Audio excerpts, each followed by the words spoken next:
BFM Business, BFM Crypto, le club. Amaury de Tonquédec. Bonjour à tous, c'est le club BFM Crypto. Merci d'être avec nous. Oui, ça y est, on a eu un Bitcoin à 6 chiffres, les fameux 100 000 $. Là, il est aux alentours des 99 000 à l'instant où on se parle. Et puis, on va voir à quoi s'attendre pour la suite. Quelle semaine et mois allons-nous vivre ensuite? On en parle dans quelques instants avec Alexandre Baradez. Bonjour Alexandre. Bonjour Maurice. Chef analyste chez IG.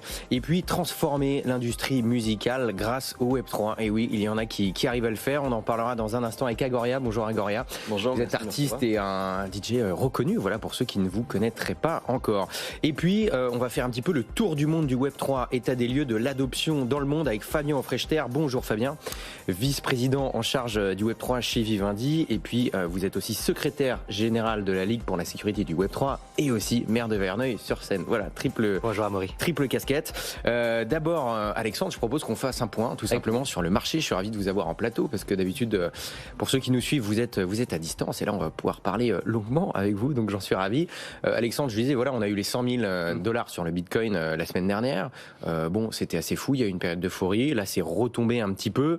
On voit qu'avec le Bitcoin qui est retombé, ça s'est calmé aussi sur les altcoins derrière qui ont un petit peu saigné, entre guillemets, comme on dit. À quoi est-ce qu'on peut s'attendre là dans les semaines qui viennent? Est-ce que l'euphorie va complètement retomber ou alors quand même là on a un seuil technique important qui a été passé et on risque d'en sortir par le haut? Alors je dirais plutôt que c'est une phase effectivement le 100 000, c'est la vraie zone psychologique. On voit que le marché hésite. D'ailleurs il est monté à 103, 104 quasiment, puis quelques heures après il retombe à 91. Donc c'est des mouvements quand même de 10%. Puis on est remonté à 100 000. Donc on sent que la zone des 100 000 c'est la zone qui va travailler pendant quelques temps normalement. Et vous l'avez dit, il y a quand même un élément qu'on regarde en parallèle, c'est-à-dire qu'on regarde ce que fait Bitcoin, Ethereum évidemment, puis tous les altcoins et notamment les mêmes coins aussi. Et quand vous commencez à avoir des cryptos qui font x5, x6, x8 en 2 mois, ou certaines qui ont fait x14 ou x20 en un an, ça rappelle quand même certaines formes d'exagération. On ne peut pas avoir des rythmes comme ça de hausse de 1500 ou 2000% sur quelques mois, surtout quand tout le secteur finalement s'emballe. Donc ce qui me laisse penser qu'on va avoir des corrections plus sévères, plus fortes sur les altcoins et qu'au même moment, probablement, Bitcoin corrigera aussi. Mais je ne crois pas par contre à une purge comme celle de 2022 par exemple. En 2022, on rappelle, il y a que toute la bulle qui avait précédé de 2000 à 2020, fin 2021, c'était l'époque de la liquidité massive des banques centrales, des taux à zéro, mais des taux réels négatifs. Donc c'était vraiment l'aspirateur. Il fallait aller sur les actifs à tout prix parce que l'argent était gratuit, ne rapportait rien ailleurs. Là, c'est un peu différent. C'est-à-dire qu'on a effectivement un rallye qui était quand même construit sur pas mal de choses, mais aussi un petit peu quand même d'anticipation, une politique américaine ou autre. Donc il y a quand même beaucoup d'anticipation. Maintenant, il va falloir passer au révélateur, faire cette nouvelle politique américaine par rapport aux cryptos. Moi, je verrais bien le 100 000 à court terme pour une zone un peu d'arrivée, et après un peu de fluctuation dans une zone, on va dire 80, 100, voire peut-être un peu en dessous de 80. Mais par contre, je ne pense pas qu'on puisse revoir les 30 ou les 20 ou même les 40. Ça me paraît être un peu exagéré. Après, les gros thèmes qu'on va surveiller quand même dans les jours qui viennent, il y a quand même 2 gros rendez-vous avant les fêtes. Ce mercredi, c'est l'inflation américaine, c'est une des mesures d'inflation. Ça, on sait que ça peut jouer sur les cryptos. On s'attend à quoi pour l'instant?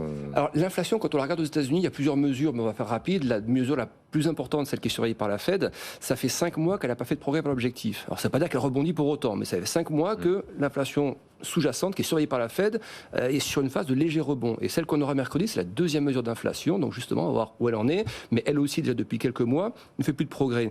Avec l'arrivée de Trump derrière, où on craint des questions un peu inflationnistes ou autres, je pense que la Fed, la semaine prochaine, c'est ça le deuxième rendez-vous, c'est donc la semaine prochaine, c'est la Fed, et je pense qu'elle sera un peu moins accommodante qu'au mois de septembre. C'est-à-dire que je pense que les anticipations de baisse de taux de la Fed, qu'on avait eu en septembre, vous savez, c'est une fois par trimestre qu'elle fait ça, je pense que là, pour décembre, ces anticipations seront un peu moins favorables. C'est-à-dire que je pense qu'il y aura moins de baisse de taux prévues pour l'année prochaine et pour l'année suivante. Et ça, dans ce genre d'environnement-là, ça peut être une petite figure de rappel, une petite force de rappel au marché que, attention, l'objectif n'est pas atteint, et donc je pense qu'on peut assister à des petits dégonflements des indices type Nasdaq, et je pense aussi qu'on pourra avoir des mouvements un peu corrélés, où on verrait par exemple les indices américains, ceux qui sont richement valorisés, le Nasdaq, le S&P, corriger un peu, et je pense qu'en parallèle, c'est là qu'on pourrait aussi voir du coup les cryptos corriger, mais dans le sens de manière un peu saine de corriger, pas le moins 40 ou moins 50 qui serait problématique.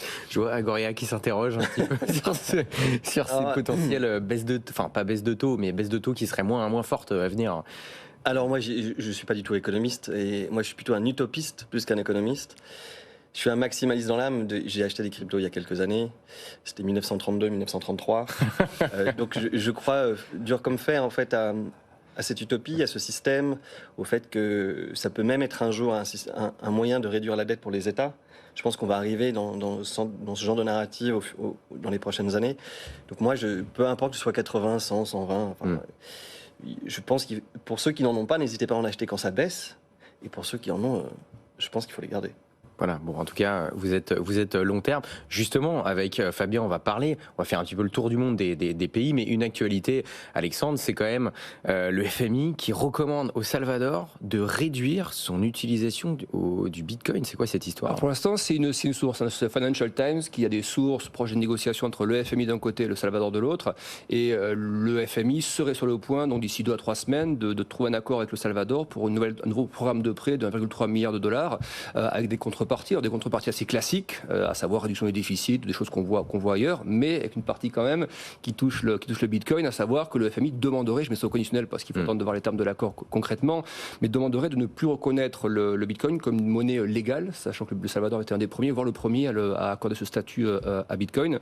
Et la deuxième, celle qui figure encore une fois dans le Financial Times, serait l'obligation pour les entreprises, ou plutôt le fait d'enlever une obligation pour les entreprises d'accepter le Bitcoin comme moyen de paiement. En gros, ce serait sur la base du volontariat. Si les entreprises veulent accepter Bitcoin comme moyen de paiement, elles peuvent le faire, alors que jusqu'à présent, c'était rendu obligatoire. En gros, les entreprises devaient accepter. Donc, c'est pas forcément une remise en cause de tout ce qu'a fait le Salvador par rapport à ça. On ne demande pas forcément de revendre ses réserves ou autres en Bitcoin, mais des changements de termes d'utilisation en échange d'un prêt. Donc, il faut voir d'ici 2-3 semaines que ça donne concrètement. Je pense pas que ce soit un gros game changer, mais disons que c'est quand même là qu'on peut voir peut-être, tout à l'heure, tu parlais tu parlais des politiques. C'est vrai que je pense qu'on va voir quand même dans les années à venir, d'une manière peut-être un peu différente selon les zones, mais je pense que le côté politique va forcément à un moment donné se dire voilà, jusqu'où on laisse ce marché prendre une ampleur. Moi, je sais qu'un marché, vous savez, pour moi, c'est crypto, devises, indices. Pour moi, c'est devenu une classe d'actifs, en fait. Mais pour certains États qui peuvent voir peut-être certaines concurrences ou autres, peut-être que des règles vont être un petit peu élargies, peut-être que des cadres nouveaux vont apparaître, et peut-être qu'entre le FMI et le Salvador, ce sont les premiers petits exemples qu'on a de l'intervention alors est-ce qu'on peut dire ça le politique, peut-être un peu, ou du politique sur la question du statut du Bitcoin. Je trouve ça bon signe, moi, je trouve ça bon signe qu'il y ait des éléments de langage qui commencent à changer, en fait. C'est un marqueur important, je trouve. Ah bah clairement, ça commence. Et puis justement, on va faire le point avec Fabien Frechter. Fabien, vous êtes allé dans plus d'une dizaine de pays depuis le mois de septembre, vous avez beaucoup bougé, donc on est heureux de vous avoir ici sur le plateau de BFM Crypto. Par exemple, on peut commencer par la Chine. On croit, il y a beaucoup de rumeurs qui disent que la Chine serait un peu un pays anti-crypto, anti-Web3. Est-ce que c'est vrai ? En fait, ça dépend ce qu'on appelle crypto ou Web3, c'est toujours pareil, c'est assez large. Est-ce qu'on parle de crypto-monnaie volatile? Est-ce qu'on parle de stablecoin? Est-ce qu'on parle de technologie, de blockchain? Est-ce qu'on parle de Web3? La réalité, en tout cas, c'est qu'il y a eu un shift ces derniers mois, ces dernières années.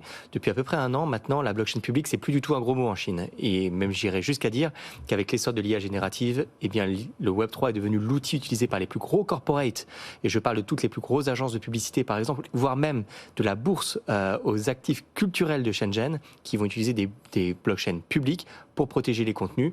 Blockchain publique, ça veut dire que derrière, il y a de la crypto, donc ça veut dire qu'il y a de la crypto en Chine. Bon, et vous êtes aussi allé à Taïwan, c'est pas très loin. Taïwan, on en est où du côté de Taïwan ? Ce qui est assez intéressant, c'est qu'en Asie, on voit bien le marché qui se structure, mais toujours autour de vrais besoins. Alors il y a toujours les logiques d'investissement d'abord, mais il y a aussi de plus en plus des logiques industrielles.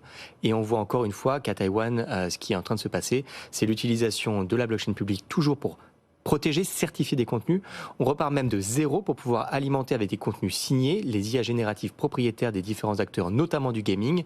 Autrement dit, pour la première fois, on va voir la blockchain qui va avoir un usage réel, un usage concret qui donne confiance aux grands géants du numérique, qu'il s'agisse du gaming ou même, qui sait, des BATX demain. Et puis, on parlera évidemment dans quelques instants de la musique. Voilà, des contenus audio, musicaux, on va dire, qui peuvent être protégés par le Web3 et la blockchain avec vous, Agoria.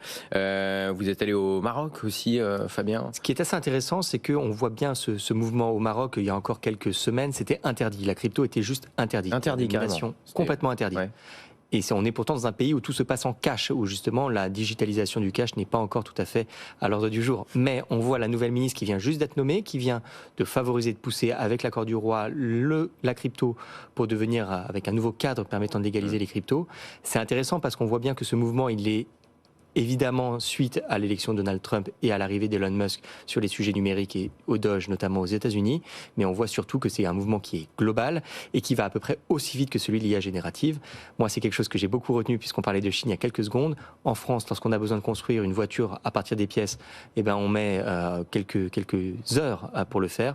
On met quelques secondes en Chine avec les IA génératives. Eh ben, c'est cette même vitesse d'heure à la seconde qui est en train d'arriver tout doucement sur la crypto. La crypto est en train d'être adoptée, en train petit à petit d'être intégrée au business. Bon, et puis vous êtes aussi allé à Dubaï. On s'est croisé là-bas d'ailleurs pour la Binance Blockchain Week. Qu'est-ce que vous en avez retenu ? On ne pouvait pas rater cet événement qui rassemblait plus de 4000 personnes. Évidemment, au-delà d'être une grande messe, ce qui était assez intéressant, c'est qu'on est dans un pays qui a déjà un ministre de l'IA et un de la blockchain. Et puis au-delà, on a vraiment des cadres qui sont posés. J'ai pu entendre de ta bouche et sur cette antenne le fait qu'il y avait même un régulateur dédié. L'Avara. Mais au-delà, sur ce petit territoire de 35 km², on a quand même plus de 150 licornes, plus de 250 000 startups, un écosystème bouillonnant qui est souvent que de passage, c'est un lieu de carrefour, mais qui vient chercher quoi ? Une régulation, un cadre. On est dans un écosystème qui, pendant longtemps, on croyait qu'il ne voulait pas être régulé. Et en fait, il cherche quoi ? Juste un cadre, parce qu'un cadre, c'est du confort. Et ça rassure. Bon, clairement. Et évidemment, il y a eu d'autres pays, Fabien. Vous avez une prochaine étape, une prochaine zone géographique que vous avez envie un petit peu d'aller inspecter ce qui se passe là-bas côté blockchain, Web3 ? Moi, j'étais assez bluffé par un certain nombre de pays. D'abord, les pays des Balkans qui sont en train de s'en emparer. Alors, évidemment, ils avaient été très marqués, notamment la Bulgarie avait été marquée par quelques scandales il y a quelques temps. Mais ils ont gardé le Bitcoin et quelques cryptos dans leur banque centrale et on voit que ça commence à faire tache d'huile. Pas seulement dans les Balkans, même si on voit certains pays qui cherchent et commencent à se positionner. Et j'étais bluffé notamment par le Kosovo. Mais on voit d'autres pays, notamment l'Afrique du Sud ou encore la Turquie, qui pendant longtemps ont vraiment mis le frein à main et sont en train pour le coup de vraiment libérer ce sujet en se disant qu'après tout, plutôt que de voir les capitaux partir, eh bien il vaut mieux les ramener. C'est exactement ce qu'avait dit Bruno Le Maire en 2019. Maintenant, il reste peut-être simplement de garder ce temps d'avance qu'avait la France il y a encore quelques années, pour réussir évidemment à ne pas se retrouver à la masse, là où les Américains ont bien décidé de se positionner très fortement avec des implications mondiales. Effectivement. Agoria, il y a une tournée de prévue dans un pays prochainement En fait, je me demande si Fabien va pas partir en tournée avec moi, parce que là, j'ai l'impression qu'il a fait avec plaisir. Il a fait toutes vos dates. J'ai l'impression qu'il a fait la tournée d'un artiste, en fait. Voilà. Ce week-end, si vous voulez me rejoindre, je suis à Londres. Donc n'hésitez pas, je viens à Londres et je suis au Maroc la semaine suivante. D'accord, oui, bon, Fabien, vous allez à Londres prochainement ou Il y aura bien des opportunités et puis accompagner Agoria toujours avec plaisir.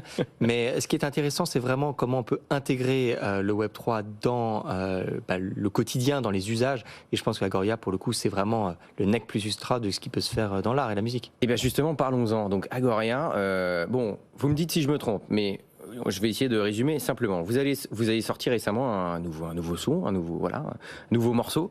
Et ce morceau-là, on peut l'acheter, mais en différentes versions qui seront chacune uniques. C'est ça, comment ça marche ?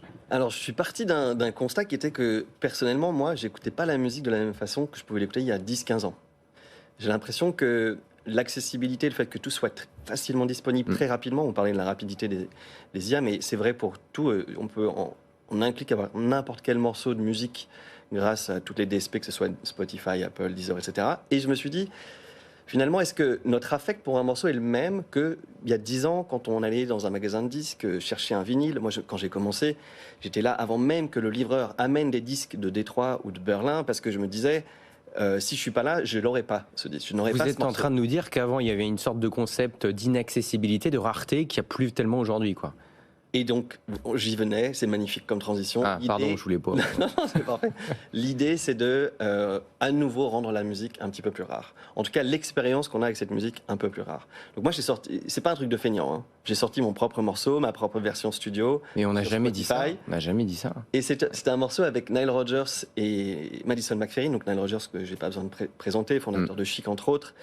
Et Madison McFerrin, qui est la fille de Bobby McFerrin, qui a écrit le morceau Don't Worry, Be Happy. Hymne parmi les hymnes. Et donc l'idée, c'était de me dire, que faire avec ce morceau ? C'est 3 générations. Et je me suis dit, si à chaque fois qu'on appuyait sur play, on avait une nouvelle version qui serait générée. Si à chaque fois que l'auditeur allait streamer un morceau, il allait avoir une nouvelle version de ce même morceau. Ce qui m'intéressait là-dedans, c'est que, en fait, on peut streamer autant de fois qu'on veut, jusqu'à avoir notre propre version. On curate notre version. On a le choix de choisir une version instrumentale.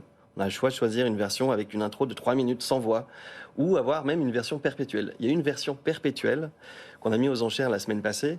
Alors c'était assez incroyable pour moi parce que c'est difficile pour les NFT musicaux en fait d'avoir un peu une place. C'est beaucoup plus démocratique pour ce qui est art. Et là, il y a eu une sorte d'emballement pendant 2 heures d'enchères continues. Donc c'était une adrénaline assez incroyable pour un morceau de musique. Et c'est pas forcément une question d'argent, mais j'étais content de voir qu'il y avait une vraie valeur à ce genre d'opération. Alors peut-être rappeler, c'est quoi un morceau perpétuel? Là, ça veut dire que vous l'achetez et finalement, il peut durer, d'habitude, un morceau, c'est quoi? C'est 3 à 4 minutes en moyenne, enfin, ça dépend des sons, j'imagine. Et là, ça peut durer 1 heure, pendant 1 heure, 24 heures, 1 an. La musique ne s'arrête pas et elle se renouvelle, c'est ça, toute seule. C'est un morceau perpétuel qui se régénère sans arrêt, à vie. C'est pas juste, ça fait replay à chaque fois. Non, chaque fois, il se réinvente, il se régénère, comme si Internet durait jusqu'à la fin de votre connexion, en fait. Mais de la même façon, ce morceau est aussi régénérant. C'est-à-dire qu'on peut à chaque fois, si jamais on n'aime pas le début de cette version, on peut à nouveau la régénérer et la réécouter de façon perpétuelle. Ce qui m'intéresse aussi, c'est que ça rend un peu la chose un peu fragile et intime. Un peu comme un concert live. Quand on va voir un concert, on a une version un peu différente de celle qu'on a eue dans le commerce. On va voir Radiohead et on aime bien ce moment de fragilité où on attend, on va découvrir le morceau en direct. Et là, c'est un peu la même chose. On va découvrir avec curiosité, avec mystère, la façon dont finalement le générateur, le player AI, va régénérer cette version. Et ce qui est important pour moi là-dedans, c'est que ce soit pas juste un one-click process. Moi, je suis pas un grand fan de... Déjà, AI, j'aime pas trop ce mot. Je trouve que c'est un mot quand même assez barbare. Et je ne milite pas trop pour les intelligences algorithmiques, ni pour l'intelligence artificielle. Je suis plus pour les intelligences alternatives. Et ce projet est un projet assez alternatif dans l'idée de concevoir en fait la musique, de concevoir en fait l'appropriation que le public pourra avoir pour cette musique. Et surtout d'être dans l'idée d'avoir finalement sa propre version. Peut-être qu'elle sera meilleure que celle que moi j'ai fait et que j'ai sortie. Peut-être que c'est intéressant, je trouve, de pouvoir questionner son rapport à la musique de cette façon. Et alors techniquement, comment ça fonctionne? Je voyais sur les images tout à l'heure, si vous nous suivez à la télévision, on voyait tout un tas, une sorte de toile d'araignée entre guillemets de la conception musicale. Comment ça marche en fait ces morceaux qui peuvent être uniques tout simplement? Alors c'est un peu, sans rentrer trop dans les détails techniques, c'est technique, mais voilà. Un réseau neuronal. C'est un peu ce qui se passe dans notre tête en fait. Pour rappel, les IA en fait sont pas là pour nous remplacer. À la base, dans les années 50, elles ont été créées pour comprendre comment notre cerveau fonctionnait. Et donc là, on est face à un réseau neuronal, donc énormément de layers. Et ces layers en fait se connectent les uns avec les autres en fonction de différents triggers et paramètres. Là, ce qui était intéressant pour moi, c'est que ça puisse se connecter à n'importe quel moment et d'être harmonieux. On peut faire des choses qui se connectent et puis il y avait des choses un petit peu bancales, mais là pour moi, sur ce projet précisément, c'est qu'on a une sorte d'harmonie et d'équilibre. Donc l'idée ici, c'était de travailler avec aussi une équipe vraiment de musiciens. J'ai travaillé avec un garçon qui s'appelle Lex, qui a créé une boîte qui s'appelle Bronze.ai. Et lui, à la base, c'était un ingénieur incroyable qui a travaillé sur les albums d'Adele, de Kanye West, Radiohead justement. Et du coup, je l'ai embarqué avec moi dans ce projet pour que à chaque moment, à chaque instant en fait des générations de ce morceau, on n'est pas à un moment où on se dise « Ah, mais là, ça colle pas, là, ça marche pas. » Là où il y a un truc où on se dise « Là, je sens trop l'ordinateur derrière. » Là, c'est quali, quoi. J'avais envie, en fait, qu'on sente autant le côté technologique et prouesse, entre guillemets, technique, que le côté humain et organique. Que Nile Rodgers ne m'appelle pas un matin en me disant « Mais la guitare, là, qu'est-ce que tu as fait avec ma guitare ?» ou Madison avec sa voix. C'était intéressant pour moi de toujours mélanger cet équilibre entre la technologie et le vivant. Vous allez à Madrid de temps en temps faire des représentations là-bas Alors j'y vais au mois de janvier. Ah, mois de janvier, ok. Non, mais c'est intéressant parce que juste derrière moi, là, on voit une image de Madrid, voilà, avec Victor Karim, mais je crois que je le cache un petit peu. Il est excellent, je ne sais pas si vous le connaissez. Faut qu'il se mette au Web3, faut qu'il se mette à la musique au Web3, je lui ai déjà dit, mais il va finir par le faire. Pour vous, c'est quoi, messieurs, un peu autour de la table, le proche, enfin, je sais pas, un cas d'usage Web3 qui vous a le plus marqué, Fabien ou Alexandre? Alors Alexandre, vous êtes plus sur les marchés, mais après il peut y avoir des cas d'usage sur les marchés peut-être qui arrivent. Fabien, un cas d'usage? Moi j'ai une marotte totale, c'est celle de la protection des contenus, en particulier évidemment de la musique, mais aussi des images, des films, des vidéos, pour 3 raisons. La première raison, c'est protéger les contenus pour leur donner une valeur et par conséquent réinventer l'économie créative. La deuxième, c'est l'idée du copyright qui permet aussi de cibler. Ça va me permettre de, par exemple, décider que tel contenu peut pas être accessible au moins de 18 ans, donc la protection de l'enfance.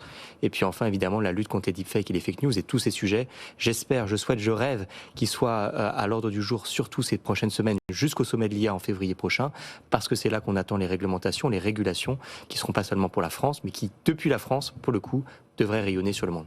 Et Alexandre, alors bon, vous n'avez peut-être pas forcément d'avis sur la question, mais dans le milieu du trading, des marchés financiers, il y a un gros sujet. Est-ce qu'il y a un gros sujet? Allez-y. C'est le sujet de tokenisation. C'est-à-dire que pour tous les acteurs traditionnels de la finance, de la banque, du courtage, est-ce que l'étape d'après, c'est la tokenisation? C'est-à-dire qu'on va passer sur un autre mode d'échange, en fait, tout simplement, d'échange de valeurs. À ce stade, c'est beaucoup de places, quasiment uniquement, des places centralisées. Ça vous arrangerait pas, parce que ça tournerait 24 heures sur 24, 7 jours sur 7, pour le coup. Nous, on est courtier, donc là, il n'y a pas de week-end, il n'y a pas de soirée, il n'y a pas de... Moi, personnellement, non, mais en tant que courtier, forcément, les banques, c'est probablement aussi ce qui les intéresse. C'est pour ça qu'elles cherchent à s'approprier ces technologies pour faciliter les échanges et rendre moins cher, moins de friction ou autre. Parce que si on peut trader 7 jours sur 7, c'est mieux que de pouvoir trader 5 jours sur 7. Déjà en termes de facilité, d'accès, de liquidité de marché. Imaginons qu'on a un événement le week-end, par exemple un événement important mondial le week-end. Jusqu'à présent, vous attendiez à la réouverture fébrilement le lundi, il peut y avoir ce qu'on appelle des gaps de marché de 3, 4, parfois 5%. Là, si tout est liquide en permanence, ça veut dire que quand l'événement se produit, tout de suite le marché ajuste. Donc il y a de vrais enjeux stratégiques et de coûts. Et on voit que les banques américaines, d'ailleurs, de ce côté-là, ne sont pas en retard. Les JP Morgan ou autres, malgré les déclarations initiales de leur PDG, un peu anti-crypto ou autres, font des dettes, des échanges d'obligations tokenisées ou autres. Donc c'est un sujet qui est travaillé. Même BlackRock, avec son fonds tokenisé Build, qui commence clairement à s'y mettre. Agoria, il nous reste quelques secondes. J'ai l'impression que vous êtes un peu le seul à vous mettre dans le Web3, côté artiste, côté musique, ou alors il y a une tendance là qui est en marche? Alors je pense qu'on n'est pas très nombreux. Parce que la musique est disponible partout, ce qui n'était pas le cas de l'art. L'art a été quand même adoubé par le Web3 parce que ça permettait de démocratiser l'art digital. Pour la musique est déjà partout. Donc c'est un peu le schéma inverse pour la musique, c'est à nouveau la musique, la mettre au centre comme étant une œuvre d'art et pas non plus comme quelque chose qu'on consomme et qu'on oublie qu'on écoute dans une playlist Spotify sans vraiment faire attention. Donc, c'est vraiment de remettre la musique au centre des échanges. Vous allez être comme le Bitcoin, vous êtes de plus en plus rare, vous allez être un peu le Bitcoin de l'industrie musicale. Ça va... Je prends ça comme un compliment. Oui, il faut, clairement. Bon, merci beaucoup d'avoir été avec nous, messieurs. Donc Agoria, artiste, et vous pouvez retrouver évidemment ces sons. Je ne sais pas où on peut le trouver d'ailleurs, le son en question. Où est-ce qu'on peut aller voir sur tout le ça? site stream.agoria.dev. Eh ben, c'est noté. Merci beaucoup Agoria, merci beaucoup Fabien Frechner, donc vice-président en charge du Web3 chez Vivendi. Il y a aussi de la Ligue de sécurité du Web3 et maire de Verneuil-sur-Seine. Merci beaucoup Alexandre Baradez, chef analyste chez EG. On vous retrouve dans quelques minutes, tout de suite dans BFM Bourse. Merci de nous avoir suivis. Rendez-vous demain 15h. BFM Business, BFM Crypto, le club.